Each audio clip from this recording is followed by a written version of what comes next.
Let's see. And we got our audio going. Perfect. All right. Welcome, everyone, to Earth Day 2021. This is our panel discussion here, 3 p.m. Eastern Standard Time.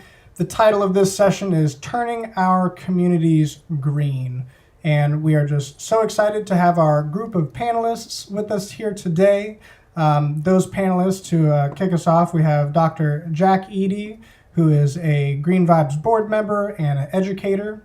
We have Brad, who is the owner of Blue House Mallet Co. We also have Liz from Full Circle Symbol Co. and Chris, the owner and creative mastermind behind Upcycle Percussion. Our final panelist, Anna Uribe from Performers for Change, unfortunately had a last-minute conflict, so she wouldn't be able to join us today. But without further ado, today we're talking about sustainability. In our terms, the definition we'll be using today for sustainability is environmental sustainability is the avoidance of the depletion of natural resources in order to maintain an ecological balance. So let's get to it. To start this off, I'd like each panelist to take a minute or two and talk about or share what initiatives, projects, anything maybe your organizations are doing or what you're doing in your personal life or professional life that you have done to kind of advocate and stand up for sustainability. So why don't we start with Chris? Go for it. All right. So Upcycle Percussion is a business. It's a business now. Yeah. That I started about 5 years ago as a supplement to really income in the touring music industry. I'm a touring drum tech and still am, although not in this last year, obviously. And it grew out of a lot of things. I wish I could tell you that the environmental thing was first and foremost, and it absolutely was. But it also grew out of an instrument curiosity, a lack of the type of instruments I build in the music marketplace. And when I went to create it, there didn't seem any other way to do it other than to build it out of things that already existed. I mean, there's so much excess, there's so much waste in this country and the world, and there's so many musical objects that are cast aside or thrown out. And so the genesis of the project was to just not build out of anything that wasn't being reused or recycled. Granted, there are some materials to bind everything together, to hold it together, that are not feasible to source use. But I would say 95% of the product is recycled, upcycled, reused. And that, insofar as initiatives, that is the initiative. I try and let the company sort of speak for itself and exist as an example of just the things that people cast off and throw away, and how they can be used for art, for music, for different creative endeavors. That's awesome, Chris. Thanks for sharing about that. And yeah, so you've got all kinds of neat sound effects and instruments that you create. Not to like take the secret away or anything, but do you have like some go-to places or Oh yeah. or maybe what inspires you for musicians out there that maybe they want to try a hand at doing some repurposed instrumentation? Anything you could suggest? This project couldn't exist if I wasn't in Portland, Oregon. I mean, everybody saves everything out here. It's not just avid recycling, which has become, somewhat of a punchline in certain corners, but I mean, the reclaim and salvage industry here, the amount of like thrift stores and things like that, are numerous. And so it gives me ample opportunity to piggyback off the work that people are already doing with means and space, and so far as sourcing and saving things that would definitely be thrown away elsewhere. Particular shout out to, there's a store downtown Portland called Scrap Creative Use. I actually just started following them on Instagram, and they have a killer Instagram feed too. They're tremendous. I mean, they really exist between the thrift store and salvage and save things like, jar lids and pill bottles and stuff that just doesn't have a home in other like conventional sort of for-profit or nonprofit reuse. And man, they're tremendous. I mean, I've taken endless amounts of grocery bags out of that store filled with garbage and, turn them into instruments. So yeah,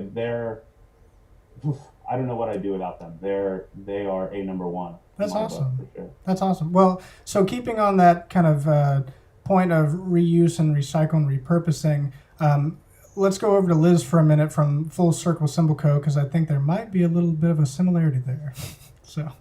A little bit, yeah. It's like we're cousins. There you go. Long lost cousins. Hey everyone, my name's Liz Aponte. I'm the owner of Full Circle Company. We're based out of Salt Lake City, Utah. And basically the company started, I've been playing drums for 20 years and I like to kind of go a little crazy and hit hard when I play drums. It's just more fun that way, I think. But with that came me kind of breaking and cracking cymbals. And so I'd have these cymbals that were pretty expensive to buy and went on tour with me. I learned different drum beats with them. I, just taught other drummers on them, and I couldn't just throw them away, but I really didn't know what to do with them.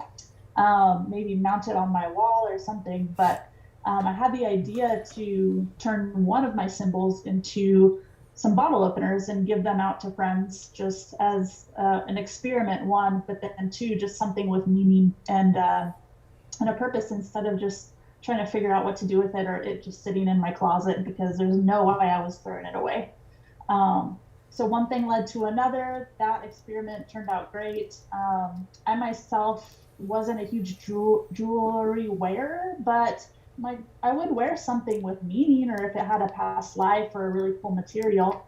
And so that's where the idea with making jewelry, bottle openers, and drum keys from reclaimed cymbals came from. So we only use cymbals that basically were otherwise going to be trashed or sold for scrap. So they're broken, they're cracked. We don't buy things that are new or in a usable quote unquote condition.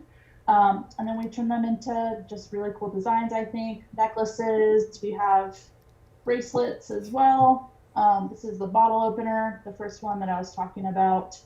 And yeah, it's just a lot of fun. We've been able to exist for 2 years, get through the pandemic, and we're stoked to see what's next. That's awesome. That's awesome. Great. Thanks, Liz, for sharing so much. And so going from Liz at Full Circle with, today's theme is turning our communities green. And, we have a lot of industry people with us here today. But one thing is that with sustainability, this goes into all facets of music. And for me, music education has always been a big thing. I did my undergraduate degree in music education, and I've always loved teaching and kind of that student-teacher relationship. So with that being a big passion of mine, and also Dr. Jack Eady's, who is here with us today, Dr. Jack Eady, sorry. I was going to say, Jack, if you wouldn't mind, can you share some ways that maybe some teachers or students and just band programs or music programs in general can just think about some sustainability and how they can get more involved with that?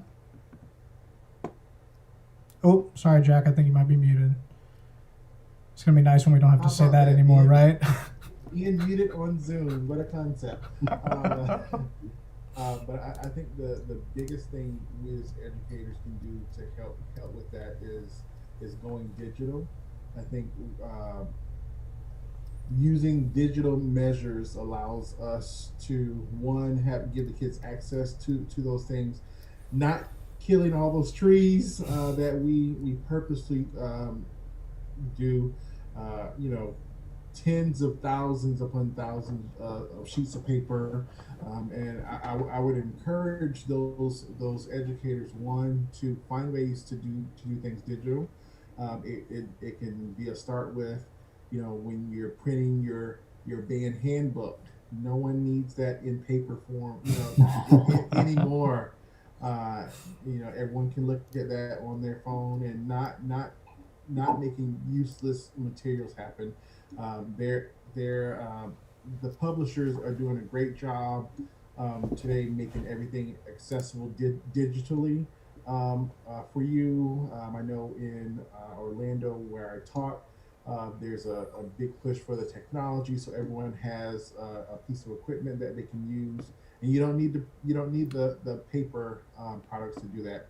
Um, I think other things that we can do with our students are very creative in everything that we do. And if we ask our students to get behind a cause, they'll find ways to get the school involved with it. It's as simple as in saying, well, we want everyone to recycle, and encouraging that and doing that. Or if you come to this concert, you have to make this pledge to do this. Another thing you can do in the music ed world, there's so many pieces being performed that are written in the social justice realm, where you can definitely have your pick of the litter and what you wanted to do. But there are definitely some great pieces out there that really focuses on you being green and taking care of the world for the future. And so, like, there's a piece called "Blueprints for Hope" by Catherine Bergman, which happened to be written birthday. Oh, wow. That would be really, really great. "Rivers of Air" by Drake Runstead. Also, there are many pieces that you can look at, and it encourages you to, one, dive in with your students and have these conversations, Mhm. and then be creative in how can we create this project to really live by what we're doing. Gotcha.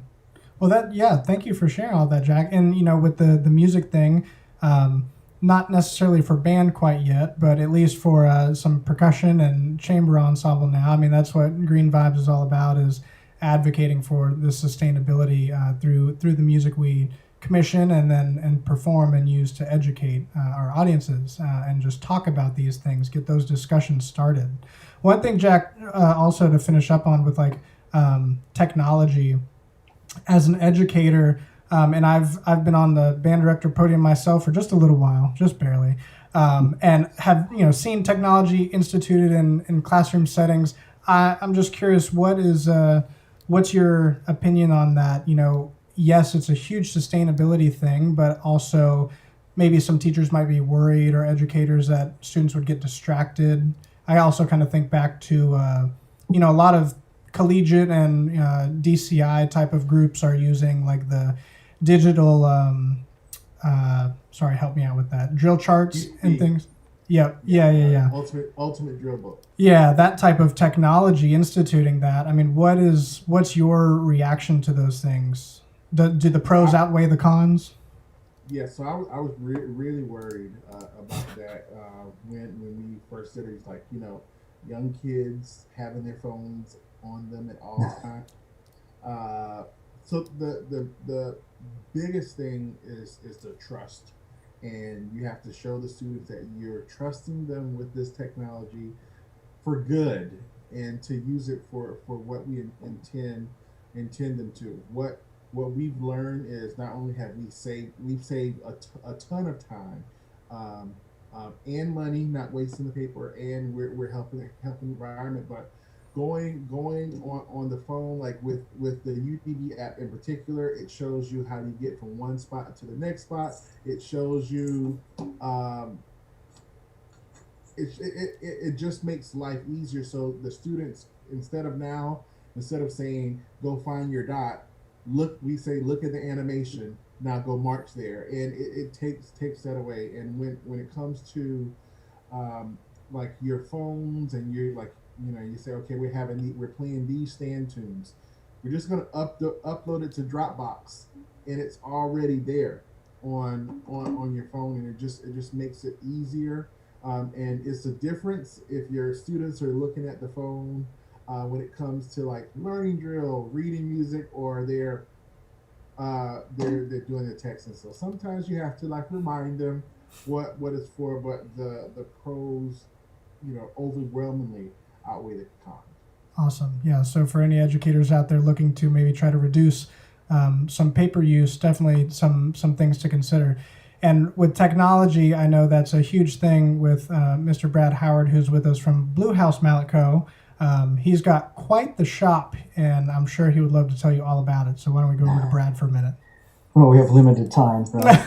I'm Brad Howard, Blue House Mallet shop, and I spent over 20 years on that band podium and many hours in front of the copying machine, so I know exactly what you're talking about. It's kind of soul sucking. So anytime, we're talking about saving resources, time is one of those resources. Yes. Because the less time Yes. you're spent doing those things means you're spending more time being effective as an educator.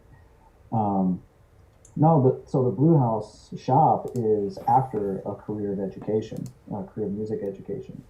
And, over that course of that time, you're developing that list, like things you want to check off that list. Like, we really should do this, and we really should be having this, and we need access to this. And, after a couple of decades of that, I had the opportunity to start checking things off of that list and had the opportunity to do so. So I started a shop. It's something that was going on in the background the whole time, like since my early college days.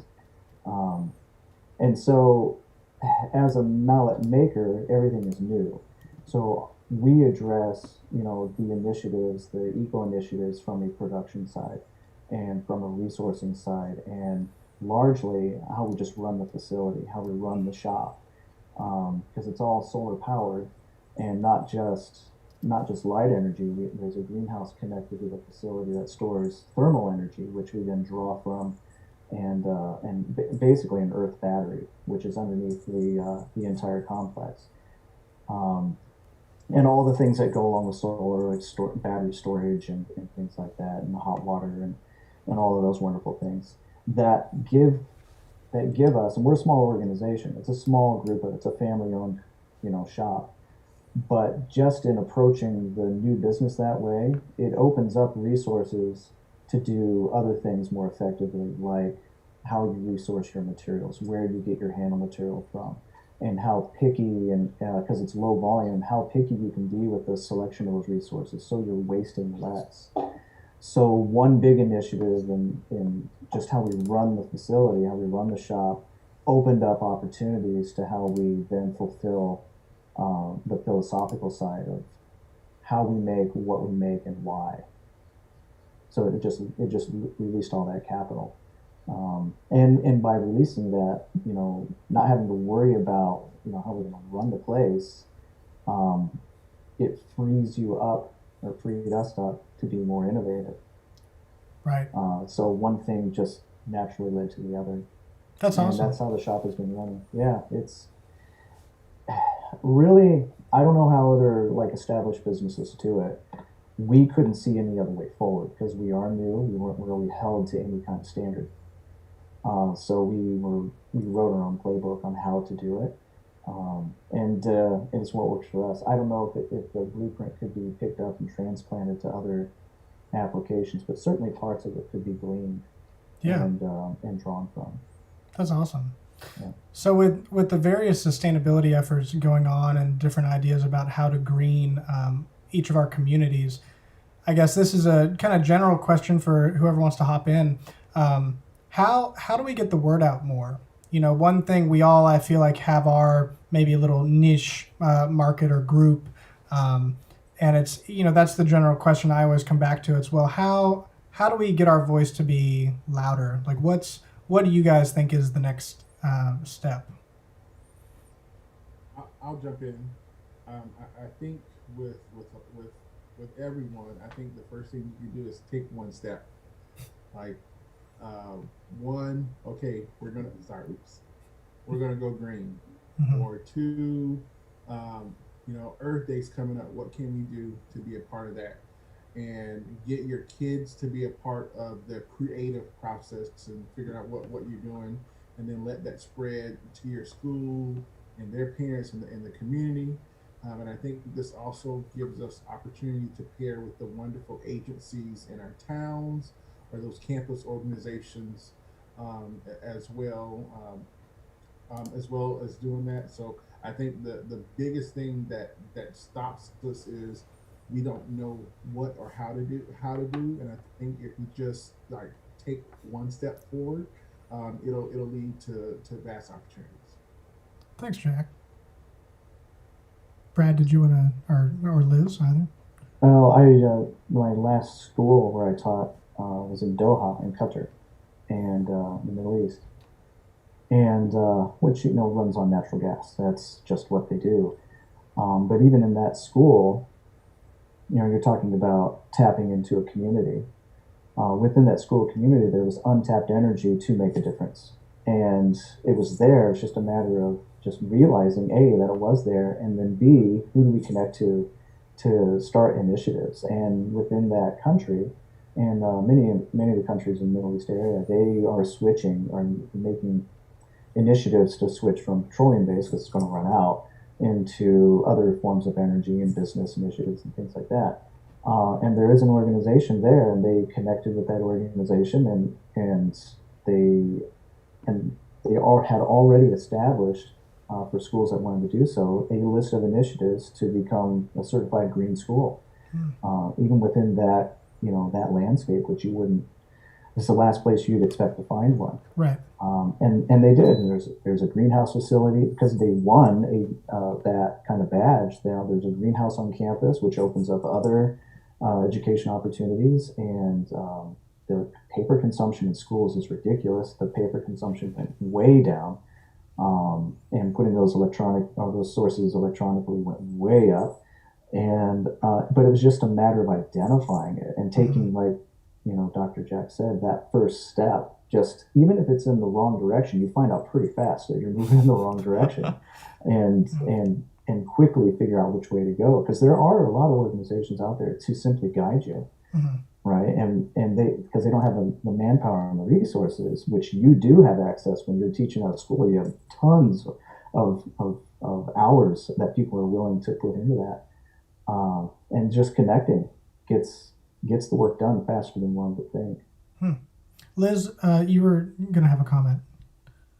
Yeah, I think just staying creative, and having some sort of curiosity, because that'll spark, I think, other people to explore that. I know that happened for me, just seeing other friends and other people, even on the internet, just taking seemingly simple things, but just kind of changing it to a different perspective, or upcycling, or reviving, or whatever it was, to a point where I was like, oh, I would never think of that. But that kind of encourages me, at least, to think differently in that way. And so that's kind of what happened to me. And then there's so many resources out there. Like, I learned a lot of what I do now just from YouTube and other people that are passionate and just want to share that knowledge. So I think just continuing to stay creative, have that curiosity, and even share it with people, will encourage others to do the same. Yeah. Getting that conversation started seems to be a reoccurring thing.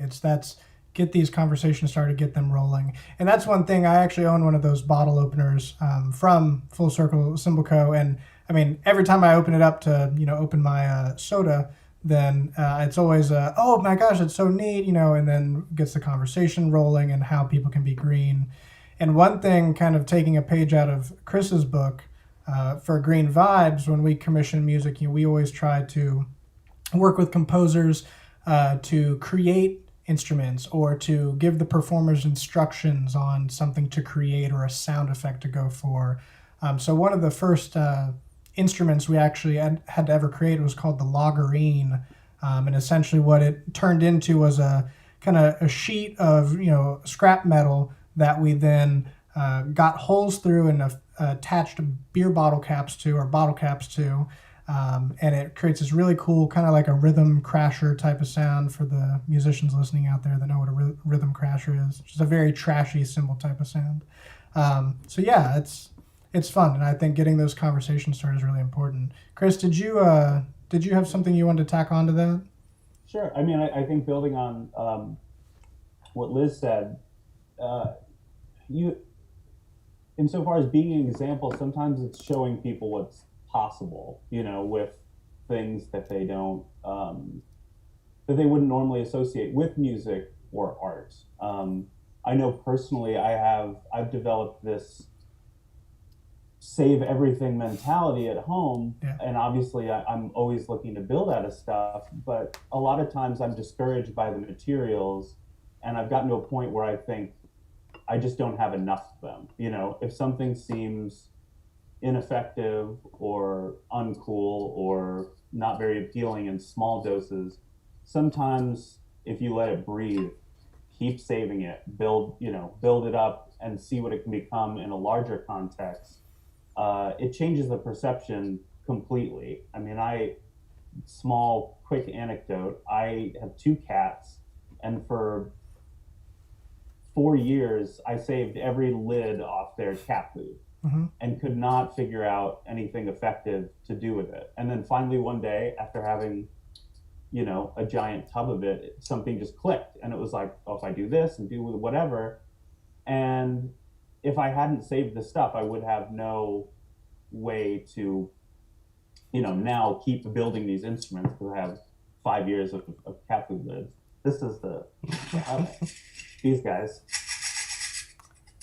But it took me a long time to get there. And anytime I have a new idea with something that I've lived with or been around or whatever, I think, oh man, this would have been so cool if I was tapped into saving this or in tune with this item from the beginning. Right. It's a lot to ask of everybody when they're dealing with, trash or recyclables or whatever. But that goes back to that showing what's possible. It takes time to build these mindsets within a community, within individuals. And so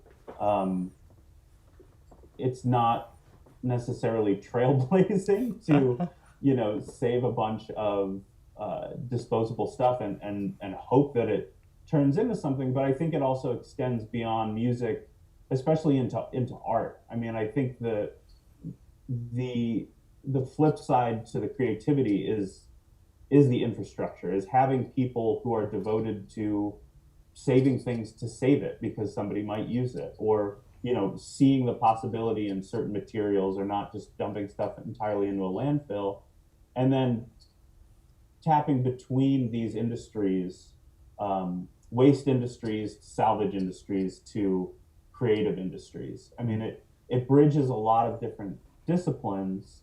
And I think the more you can make people aware, not just of what the end product is, but how, and this is not something historically I've been very good at saying, here's where we started and here's the end product. And here are the, 3 or 4 steps. Here's where this began and it ended up, in a grocery bag at my house to be turned into something else. Yeah. Highlighting that process and also encouraging people to participate in that process, I think, is crucial. Yeah. Yeah. One thing I really like about working with people in this space is the lack of gatekeeping. Right. There's no proprietary way that somebody's going to figure out never share with somebody. That's not the spirit. Right. And the other bit of that I want to add on to Chris was, we have to be careful not to be too unfair to ourselves in this level of consumerism, because we don't know where things come from, as you're growing up, and the amount of energy that was put into that thing that ends up on your doorstep. We just have no sense of that. So the awareness has to be learned. You come around to that gradually, but and you start to share that out because of the lack of gatekeeping. We're just going to share this as a great idea and get it out there. It starts to replace that, for lack of a term, ignorance with understanding and knowledge. And that's really where the power comes from. It starts to build its own momentum. And I want to add one thing to what Brad said earlier. I think one thing that's special about students or younger kids is they have a energy and passion just coming from them, and you can help them guide them into ways that really they'll just really run with it. So I would encourage y'all to use your young people. They're very, very intelligent, and some are very, very wise, and they do great things. Yeah. Well, and we keep talking about this conversation of advocating and getting the conversation started, and using our students and just getting everybody kind of on board with this. So then turning that question to a different angle, how do we get instrument manufacturers on board? For instance, I know Chris is a one-man shop. Liz, I think, how many? I mean, you have a couple people on your team, I believe. A couple part-time folks. Yep. So then the question is, with the instrument manufacturers and things of that nature, how do we essentially encourage them to join us in this? Well, the larger the business, the greater the incentive is to be the most cost effective. Yeah. That's the bottom line. Like, you're not going to get an established, 25-year-old mallet company to change where they get their handles from if it costs more. Right. It's just not going to, they have that established way. We get the X amount of material. We already know that 25% of it's going to be scrap, right? And that way they can establish budgets and they can establish pricing and all of that stuff that they're deep into. And the incentive has to be there for larger businesses to change how they do business. How they got to where they are was obviously successful. Mm-hmm. And then, convincing, okay, now how do you further that success from a completely different angle? That's the challenge. I haven't experienced that. We're new. We were tabula rasa. And so we approach what we do because we have the means to do it. And within the family here, it's the thinking is, if you have the means and the ability and the opportunity to do something differently and better, and it benefits the most people, then that's the thing you should do, even if it's harder. And so we had this opportunity to make this shop. It's my main business partner is my father-in-law, and he's an engineer. He's retired, and part of his retirement dream was to build the thing that I'm sitting in. So I completely married into this. This is not my grand vision. It's a shared vision at best, and it's just his list of things that he wanted to do, because he could see the possibilities of that, but he didn't have an application for it, and I brought the application, right? Yep. Convincing other companies, I wouldn't even know where to begin. I know that there are groups that will take, I think it's Beetle Percussion, they take wood that would otherwise be discarded or destroyed, and they turn it into practice pads and the foundation for their products. Yep. But they're relatively new as well. Mm-hmm. That might be a good sit down at PASIC or over dinner discussion, and say, kind of probe around a little bit, and because it's going to happen, right? I mean, we talk about sustainability, not everything not every approach to what we're doing is sustainable. Things are going to run out. You're going to run out of materials, or they'll become endangered, and you have to pivot sometime. Right. So I think the question is, what are the preparations for those big changes from their perspective? But I think from our perspective, on the proprietor level that we can pivot really quick, because that's in our DNA to do so. It's built into our approach to what we do. We already saw a need, right? We already saw an opportunity and quickly grabbed it. But that's how we see the world as well. Right. Liz? Yeah, I think as well, if a company's smart, regardless of their size, they'll listen to their customers. And so if their customers acknowledge or demand, or the bigger kind of the green movement gets, it's an innovate or die, I think, thing where you have to change and be ahead of that curve. But to Brad's point too, I mean, there's got to be some sort of incentive, or it's got to make sense for the bottom line as well. Mm-hmm. And so there's a balance there, and it can be accomplished. But I know too, one of the hardest things can be that it can cost more to recycle something. And some people kind of second guess if they want to make that extra effort or pay that extra money, especially in times like now. So if we can, not only as we were talking about having that conversation and the importance, but hopefully decrease the barriers to be able to use reclaimed items or make recycling, a straightforward process. I think that would help, individuals as well as larger companies too. Awesome. And I just to add on to that, just like what we're seeing happening in our country now, all companies are listening, and so they're listening to their constituents, and if we are holding them accountable for what we believe in, they'll believe in it as well. And working with many companies from the big massive monsters to the small ones, they all want the best for their consumers, and so and I truly believe they listen, and they want to listen, and they want to do what's best for their people.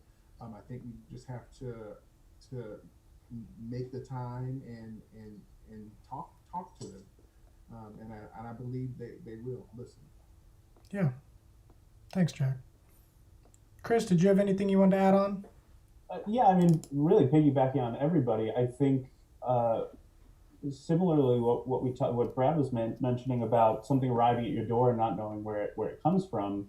I mean, a musical instrument, and certainly like consumables within the music industry are like that. I mean, I don't really know. It's probably better than it was a little while ago, but I don't know how many people think about, a set of drumsticks and just how much energy goes into making them, how much waste is produced, and you just go and drop your $10 and you have a new set of disposable drumsticks. And so I think much like, say like factory farming in the food industry, like there needs to be increased education about, the process, what actually goes into building and constructing these items. And I mean, sometimes I'm baffled that people are still like, how are we still buying new drum sets? We've been building them for,